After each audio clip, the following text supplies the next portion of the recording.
the back sunroof.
Send it out, oh loud and clear.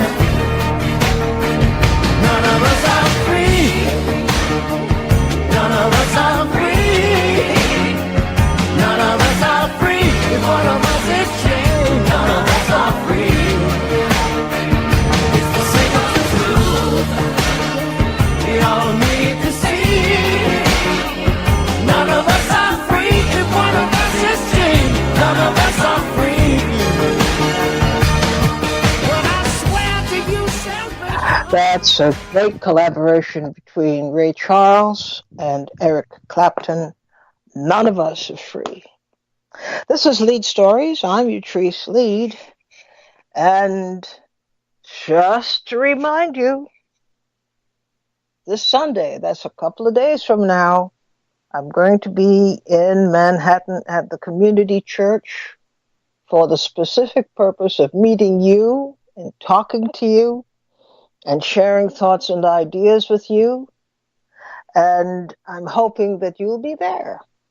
It's at 40 East 35th Street between Park Avenue and Madison Avenue, the Community Church. It starts at 1 o'clock, and we have a registration, and it's simply signing a form saying you were right there. And just signing up saying you were there, because we are going to be building things. We're going to be constructing a new way of doing things. But first, we have to meet each other. And this is the second time I've been invited by the Global Affairs Committee of the church. And I'm so delighted and honored, and I'm looking forward to being there. So it's Sunday at 1 o'clock at the Community Church. That's at 40 East 35th Street between Park Avenue and Madison Avenue. I'm so looking forward to it. I am bristling with anticipation. Is it a good thing to bristle? Well, I'm bristling. I don't know about you. All right. So it is Free Your Mind Friday, and we've been talking some good stuff this week. So let's polish off the week with the same idea of bringing to our attention issues and opinions that you have about the big news that we have been pondering, and some of it we haven't gotten to yet, but maybe you can bring us up to speed by offering an opinion about it. 888-874-4888 is the number to call. 888-874-4888. It would be helpful if you have a strong opinion. It doesn't matter whether you think people will agree with you or not. but it is something that you feel compelled to bring to our attention, and particularly from a particular perspective. So that's what this is all about. 888-874-4888. Maat, you lead us off in our discussions today.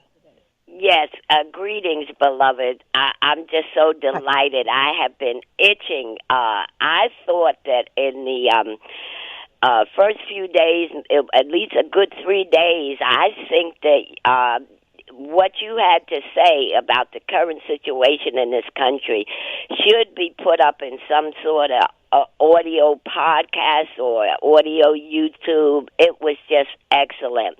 And on Monday, what it reminded me of was, I guess in the early 2000s, when I had reached out to a lady, and it reminded me of that conversation in New Jersey. She had started an organization to impeach Trump, and not Trump, Bush, W. Bush. And it reminded me of how intransigent Pelosi was in terms of, first of all, not getting an accurate and proper handling of what happened September 11, 2001, the immediate going to the already written Patriot Act, the wars that turned out to be 7 that Wesley Clark shared when a Pentagon guy brought him into the office, the Iraq invasion based on lies in connection to September 11th, rendition, torture, and on and on. So yes, it's just, to me, it's just a head shaker, because Amy Goodman did have Al Green come on yesterday or the day before, and he, as you shared with us, his talk at that time early on, he put in articles of impeachment, and when he was outlining it on Democracy Now!, one of his articles was the bigotry of the administration resulting in certain policies. So he cited calling countries asshole countries, and then you're supposed to sit down and do an immigration plan, Charlottesville, and the separation, which, like I said, should be a human rights tribunal. There's just disaster at the border. They've been using solitary. But you're fertilizing the entire field right now. Could you hone in on a particular subject? Yeah, well, just the imperative nature of the House moving forward on impeachment. I mean, Trump, in his latest tantrum, couldn't even get out the word. I mean, he says all kinds of profanity. He called our brothers in the NFL, and denigrated their mothers with a vulgar word.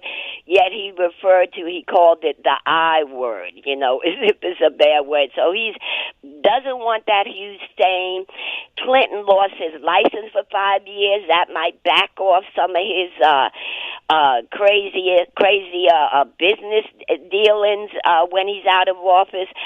And to me, one of the things that's being missed by even the people calling for impeachment is his reckless fomenting, and Al Green used, he termed it ruthless, lawless, and reckless fomenting of violence. So the University of North Texas did a study, and when Trump spoke in counties, the hate crimes went up 226%.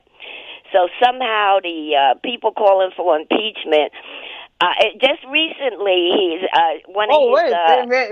We have to put a plug in here for a minute, so that we can get other people chiming in. Yes, thanks indeed. so much for getting us started today, Mark. Thank you for your call. Lincoln from New York, you're on the air. Hi, Idris. Hello, Lincoln. How are you doing? Yeah. Okay. Looking forward to seeing you Sunday. Oh, that's great. And the rest of the family. Thank you. I was listening to you yesterday, and a couple of things came to my mind. That this time that we're living in the USA, and also throughout Europe, seems to be poetic justice. I was thinking about you saying, how, in America, there's a time when, the people would be thinking about hitching their little boat to their car and driving somewhere and going fishing or whatever on the water. But while they were doing that, the CIA, etc., were orchestrating the destabilization of countries and the murder of people in other countries by the thousands. So we were able to hitch our little boats and go out to sea. Yes, while this family called America was murdering people all over the world. And so we were pretending that we were seeking after our American dream and ignoring all the murders by the millions in Vietnam, in Nicaragua, in Guatemala, in Iran, in Iraq, the destabilization of the governments in Jamaica, et cetera, and going on and on and on. So I think that it is hypocritical, and I see Trump as, and this time that we're living in, as the pimple that's about to burst. This pimple was festering, and Trump is nothing but that pimple that's just showing up its head now, and ready for all the cuts. Aren't you being a bit? How should I say it? Would you feel better if people did not hitch their little boats to their cars and took their families on outings and so forth? The point being made, of course, you didn't explain what the point was that was being made. The point was not that people were ignoring what was going on, as if, they were part of the whole orchestration of denial of the U.S. actions abroad. Not at all. It was just a simple statement to say that there was a time, even within modest means, people had an entirely different feeling about the role of government and their relationship to it. And it was expressed in any number of ways, including how families would set out and have a nice Sunday out and come back home. Now, what was wrong with that? Why would you now accuse people who did that of being part of a conspiracy? No, I was not accusing people. I was pointing out a fallacy in what you were saying.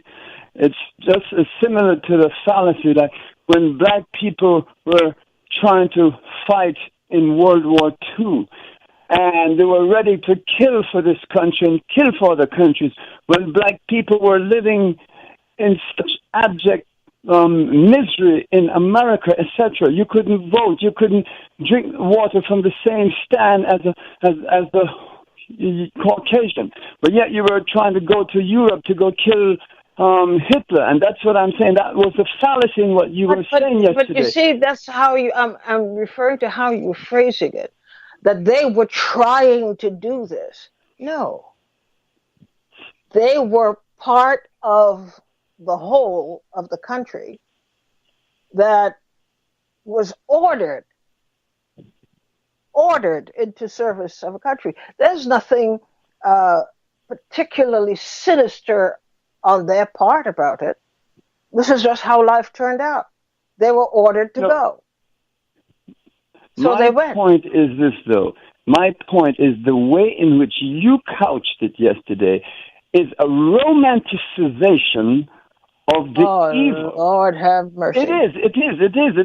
What I'm saying, let me just tell you. Don't misunderstand me. Don't misunderstand just to make it clear. Don't misunderstand Just to me. make it clear. I Don't am not at misunderstand me. all romanticizing anything. I am saying, when I pointed this out, it was to illustrate how, in little ways, ordinary people with ordinary jobs, ordinary lives, found a way to just live a particular life oriented around family and modest hopes and dreams and aspirations. That's all. I'm not so fiendish as to believe that they were oblivious to what was going on. Not at all. Not You at see, all. maybe I should say it in a little different way. What I am saying is this, that don't get me wrong, and I'm not against us having fun, because I was having my fun too when Vietnam was going on as a boy. I'm not against us doing that, but what I'm saying is we should be very careful about how we speak of these things. And as I say to you, it's just like a blackhead. There are things going on under the skin, and we're not aware of it. And then suddenly when it pops up, we say, oh, wow, look at that. But I think you underestimate the capacity of people to understand their own condition. I think you totally misunderstand it. They knew better than anybody else what was going on in their lives because they had to live it. And you see, I think to suggest that they were just mindlessly going about life, ignoring. No, it's not about mindlessly going along. It's about it doesn't really faze us until the pain hit us. When the pain was hitting others, nothing we're experiencing here in America under Trump can be compared to Fallujah being leveled a few years ago. No city in this country has been leveled. All right? So what Trump is doing is nothing compared to what people are living through in Syria.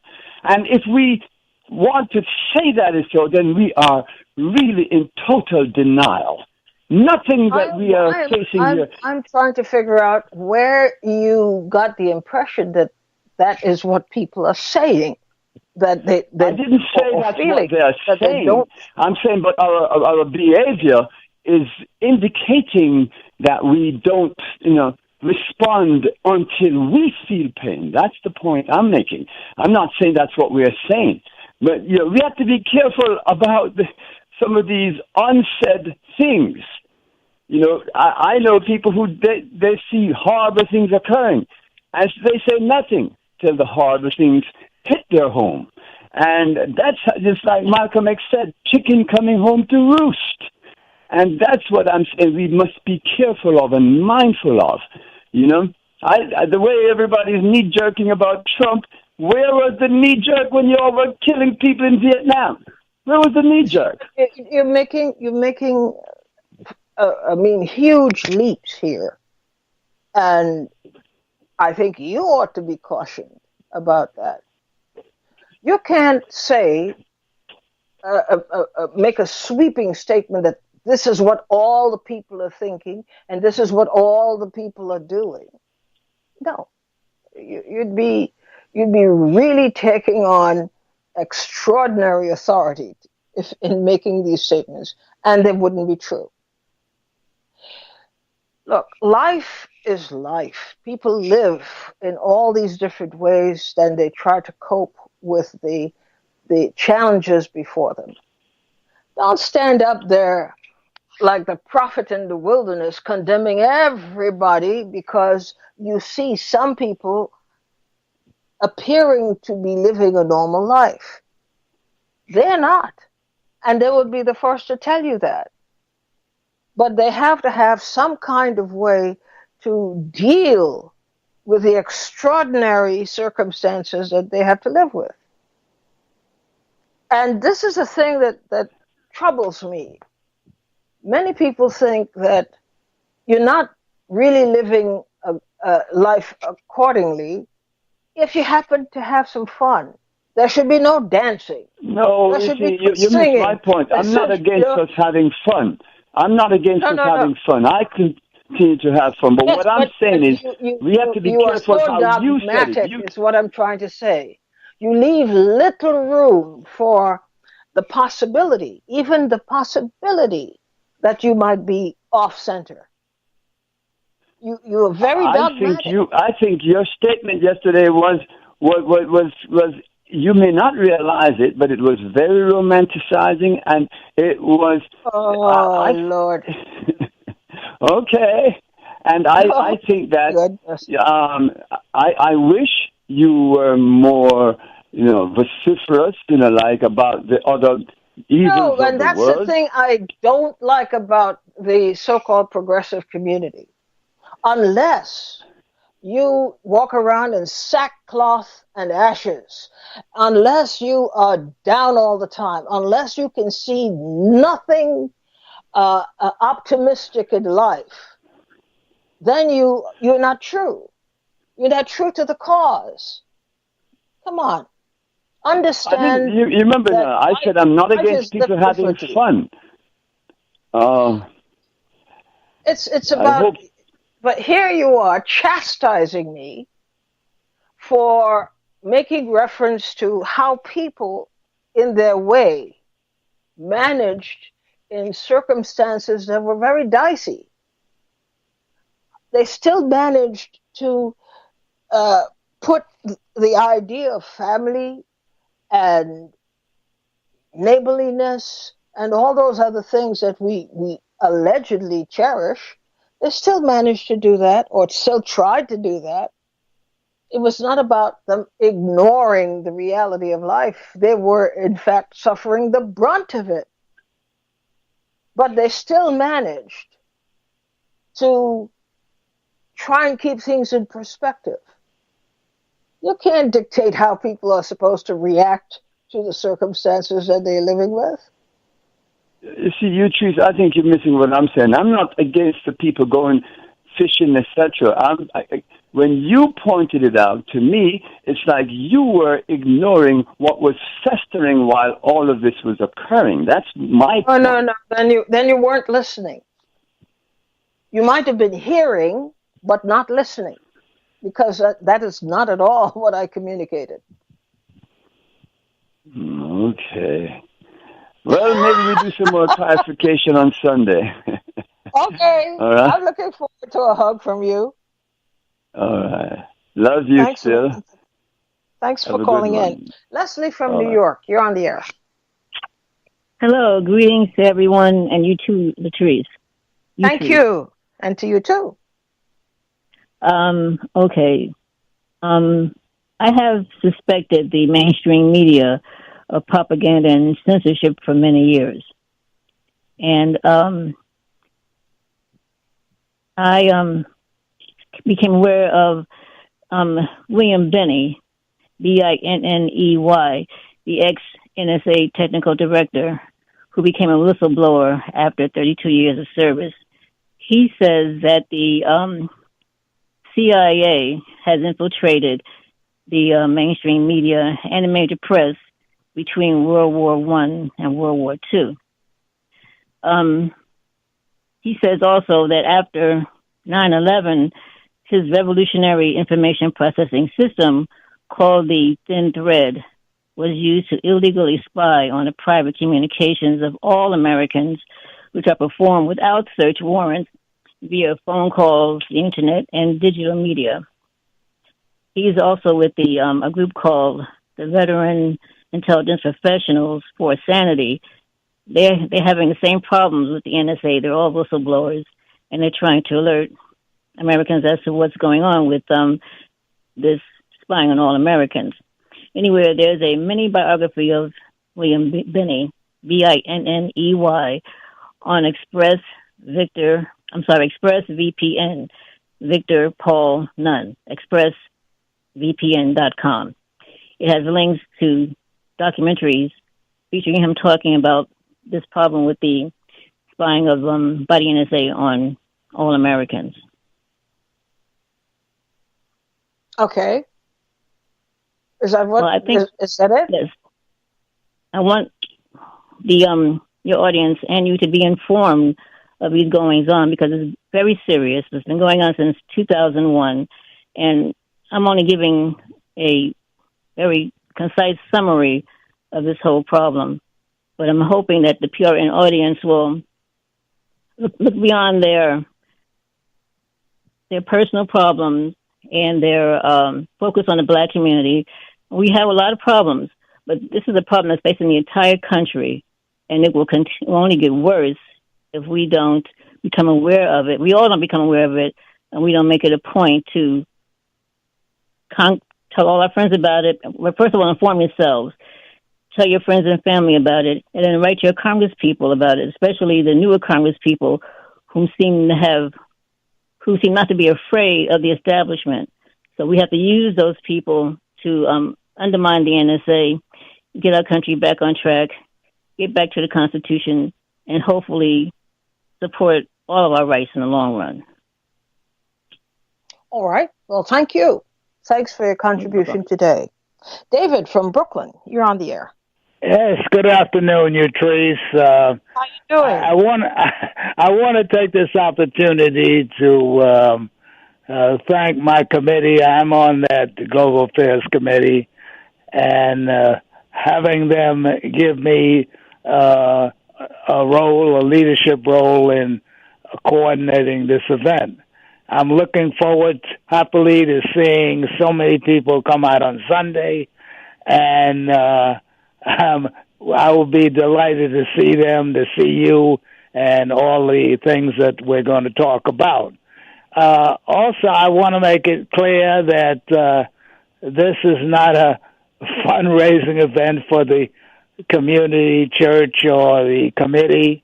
This is an event to get people together, and I think it's wonderful. I just want to remind people that everyone is welcome. There's no charge to come. There are no tickets involved, and let people know that fact. However, we are doing an event that is expensive to put on, and I'm letting people know that we'll be delighted to take donations, and a donation is a voluntary contribution. So we appreciate that, and we thank people in advance for providing those donations so that we can continue to have these type of meetings, to invite you and to do the things that we're going to be doing on Sunday. So thank everyone in advance for pitching in to make this possible this year and hopefully in the future also. Okay, that is essentially what I have to say right now. And thank you for being the great persons you are, you trees. Thank you. Thank you so much. I appreciate it. And again, I'm bristling with anticipation. I can't wait until Sunday. Nat from New York, you're on the air. The vibrant you trees. Yes, I'm one of those. I fooled you. You are vibrant, sister. You're wonderful, and I'm one of those who continue to pray for you on each day, and I don't feel that nervous when I call, you know. So I consider that a good step, and I definitely will be there Sunday, you know. And just to see you and all the other wonderful members of our expanding audience, and I hope they're doing well too, with the best of health. And I I just look at what's going on in the world. There's so many things. There's so many topics to discuss. But just recently, I think it was yesterday, I heard that there's going to be another rally.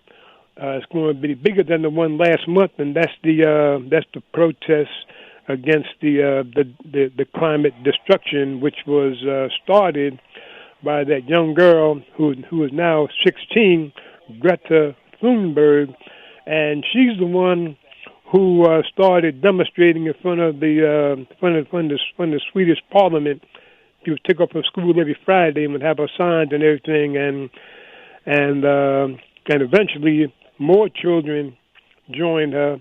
And when they had that huge demonstration in many countries, I think it was maybe like over 50 something countries, and it was I think it was about 20 million children participated, and when I would like to see, what I really would like to see, not only with the demonstrations, but to add boycott in there, because that's something that I don't hear too many organizations or groups talk about when they do go out to march. I think boycotting is something that is extremely powerful and will make corporations and governments look, because they don't want their pocketbooks touched or emptied. And this is a powerful step into getting what we want, which is justice and a clean environment with clean food, clean water. We don't want all this crap sprayed in the air. There's so many toxins that is in our foods, and we have to, the ones who really care about our health, have to go and buy organic foods. We have to be careful where we get it from, and do our own cooking, because we don't want to go to restaurants. It's a mess. I remember back when I was growing up, back in the 40s and 50s, we didn't have to worry about organic food. And I don't think I even heard the name organic, but everything was grown naturally. So I want those times to come back, and there's so much to talk about, Nutrice, vibrant Nutrice, but I'm just going to leave it here for now, and maybe Sunday I feel terrific with no nervousness. No nervousness, because we are just among each other. We're just meeting each other and talking. I know, but the telephone is always different. When I'm around people, it's a different thing. But for some reason, telephone, I'm not that good, Because I remember at that time, my wife Yvonne, that's somebody who you know too, because she interviewed you for that book, I Dream a World. On the picture it had that aging black woman that looked regal, and there was many people that I wanted to meet through her, but that didn't work. I met a lot of jazz magicians, and these people was extremely not only talented but intelligent too, because we could sit down and talk about so many things, like the president of Jazz Mobile, Bailey. Can't think of his first name. He was also World War II hero pilot, And so I met a lot of people there, and I got a lot of work because I was an illustrator, and I got tons of work doing business cards, posters, flyers. Oh boy, yeah. So she was telling me that don't be nervous, brother. Because the person on the other side can't see you. Just let it out. And yes, that sounds easy. But. And she didn't have no problem, talk, because she would travel around the world doing lectures and stuff, But I'm just not cut out for that, But I will see you all Sunday. All right, bright and early. All right, I'm delighted to hear that, and I'm looking forward to seeing you too now. Yes, I am too, Yatrice. Long time, and you all have a great day with good health. Thank you. 888-874-4888. What's on your mind today? What have you culled from the week's activities and events that you think is, might be worthy of further discussion and debate, or that you have a particular opinion about? and you'd like to share. This is really what I'm hoping that we can start, which is we have to, not that we have to, but it would be great if we develop a sense, a naturalness about it. We talk about things because that's, believe it or not, the one thing that people are not counting on. They are in government and they believe they have the say. They have the say all the time. And there's no reason to listen to anybody else because they're the ones making the decisions. We are simply the ones impacted by them. So when we begin this process of feeling very natural in engaging each other, just in conversation, nothing threatening, nothing, aggressive. We're talking simply about ideas and exchanging ideas and building community. That's the one thing that we don't have. We don't have community.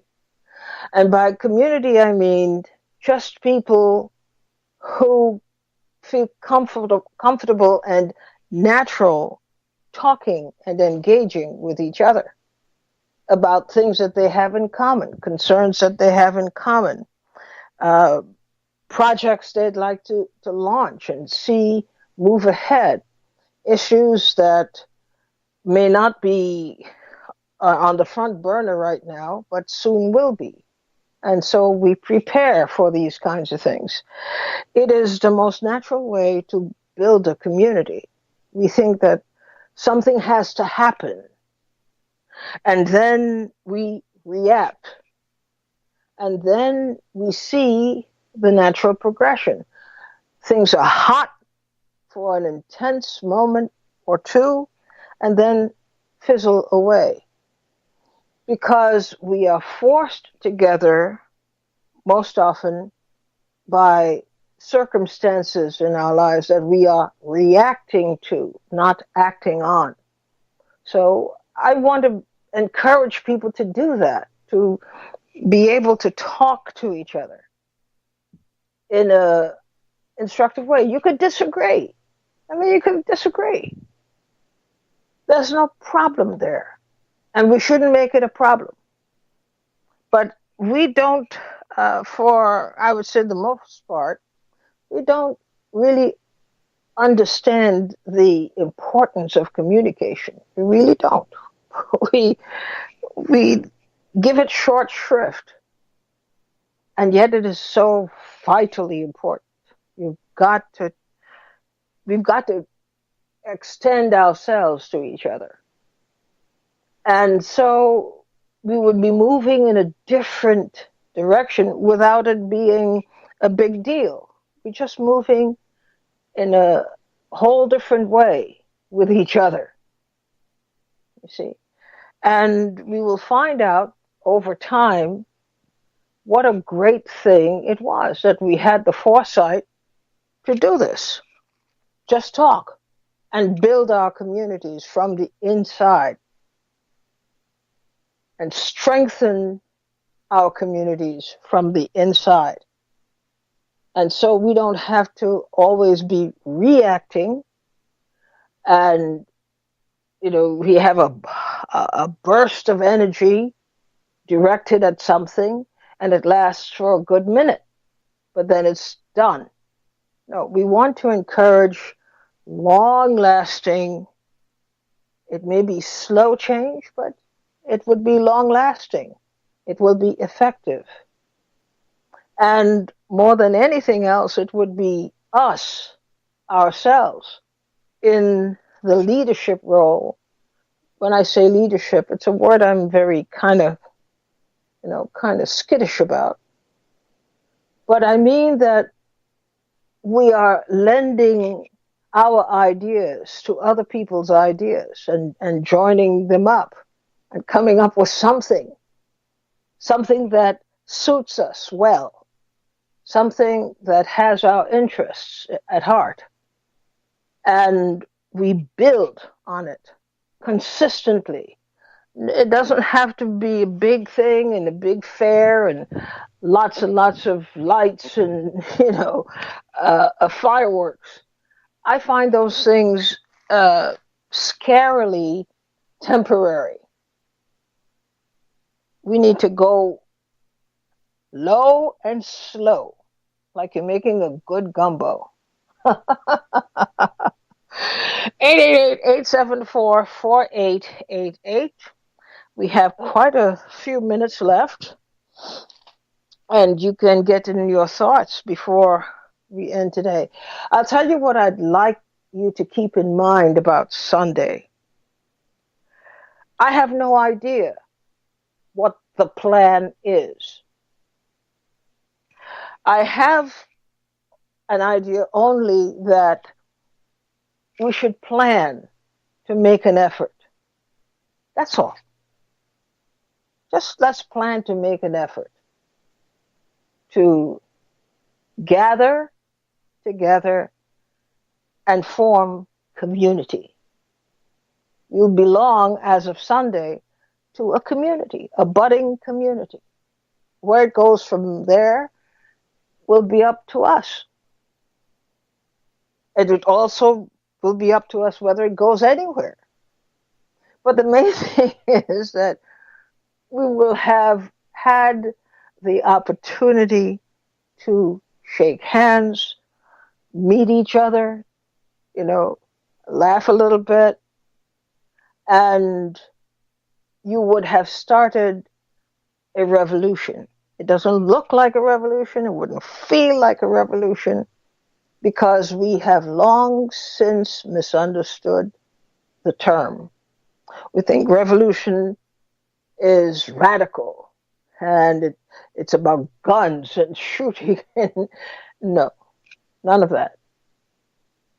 The revolution I'm talking about is putting this idea of community first, belonging to an entity that has very simple ideas, doable ideas.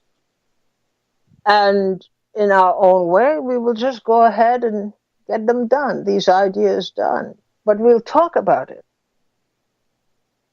And we will appreciate where each other is coming from. And that is extremely radical community work.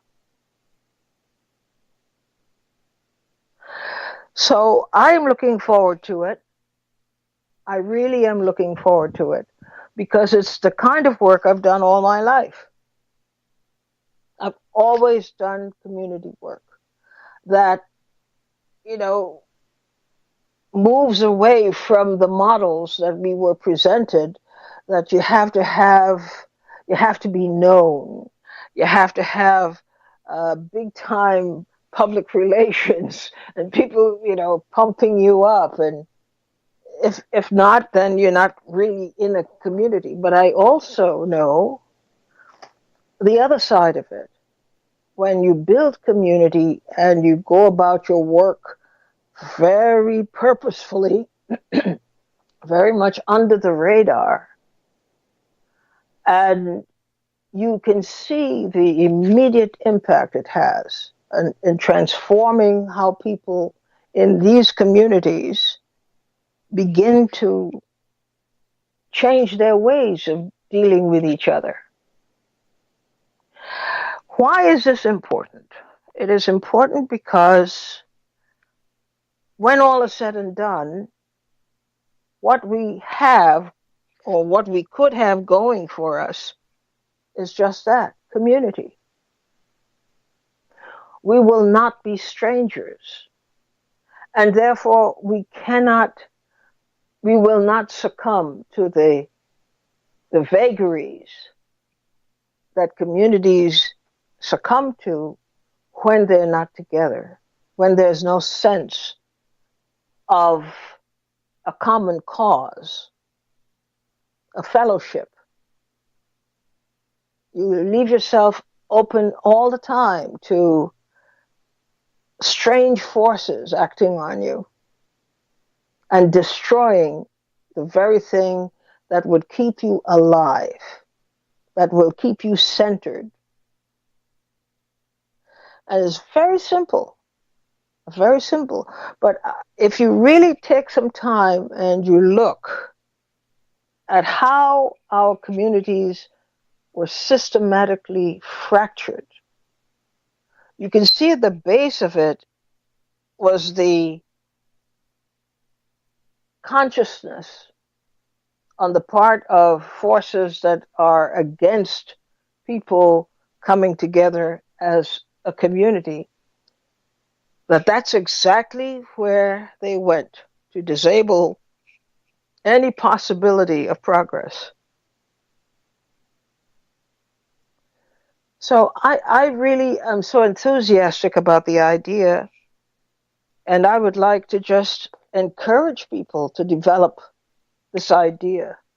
It doesn't have to be a mass movement, and we have all kinds of big public relations efforts. No, the kind of revolution I'm talking about is very quiet. It's almost imperceptible. It doesn't have a lot of the frou-frou. It doesn't have its own office, and it doesn't have any of that.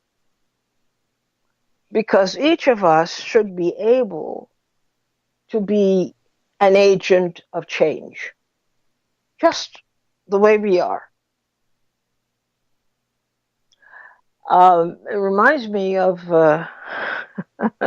actually, it was a group of hospital workers who started this. They were from a hospital that wasn't too far away from the office. The one thing that they enjoyed doing was they loved to cook. And invariably, from time to time, I'll get a call.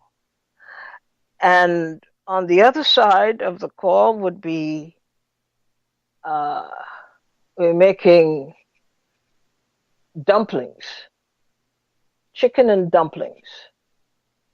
And they will hang up. Okay, that was a signal to me to get the heck out of the office, go down to the hospital, and then you go down in the basement, and a whole different world exists down there. There would be these men, some women, but mostly men. They're doing the cooking. And it's a very secretive thing, a secretive kind of restaurant atmosphere that you had. And for that 1 hour of their lunch, they cooked and had good fun. They enjoyed their meal. And I came to find out that among the people having soup or having greens was the administrator of the hospital, who was from the Cayman Islands. Now, what are the possibilities of that happening in your mind? That a bunch of guys on their own, they would make this thing happen. And then you get a call, and your job is to just show up and eat the food. So that's where it started for me. I thought it was the weirdest thing I'd ever seen, and it was the sweetest thing I'd ever seen. Because while they're eating, there's no delineation, there's no hierarchy. It's just people getting together who liked food and who made the kind of food they used to eat when they were kids. And in their own little way, they were keeping their culture alive. And at the same time, they were forging relationships with each other that lasted for years. So I adopted that idea because I liked it. And the same group, many of the men in that group, decided to throw a birthday party, and it was very simple. I called it the Just As You Is party. Don't get dressed, don't bring anything, just come to this party prepared to have a good time, a really good time. If you're too dressed up, we'll ask you to leave. Because there were things that would happen at this party that involved you getting a little bit messed up. So it continued for several years. And I just wanted to find a way to revive it. And this seems like a great idea, to revive it this way. So I'm looking forward to Sunday. Very low key, but we've been listening and talking to each other. And I want people to begin to feel very comfortable with the idea of their own power. Not in the way people typically describe power, but power is the ability to influence beneficial change in the simplest ways. Just start there. Nobody is asking for perfection or anything, just a good heart.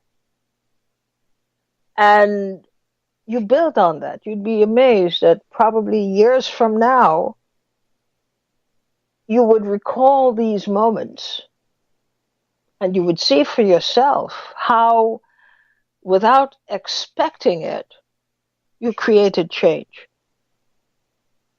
Didn't cost you anything. Didn't inconvenience you in any way. And you were doing serious work. Very serious work. I used to go all the way up past the Tappan Zee Bridge. And that was where I would work. Nobody invited me. I didn't ask permission. I just went.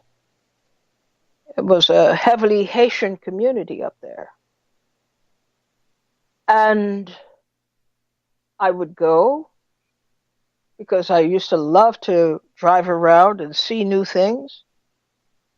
And I got to learn there was a huge community up there. And we started reading. The kids loved it. And then every now and then you'd see grandma, or you'll see an older aunt, or you'll see a neighbor showing up. And all we're doing is reading. Nothing more. No money changed hands. There was no fee for anything. It's just we sitting around reading. And then you introduce people to books. And then they start talking about their experiences, young and old. It was a fascinating thing. That's what we need. That's the revolution we need. We need quiet little revolutions that tackle the formidable challenges that are against us. But when you boil it down to a simple common denominator, what you get is we are not spending time with each other. We are not really communing with each other. And we're operating on a lopsided model of outside in. It never works. It's inside out. Start where you are, in whatever way you can, and create a change right where you are. Well, thanks so much for listening today and contributing. We've come to the end of today's program. It's the weekend. Of course, we'll see each other Sunday, but it's good to surround yourselves with people who make great investments in you. Bye-bye.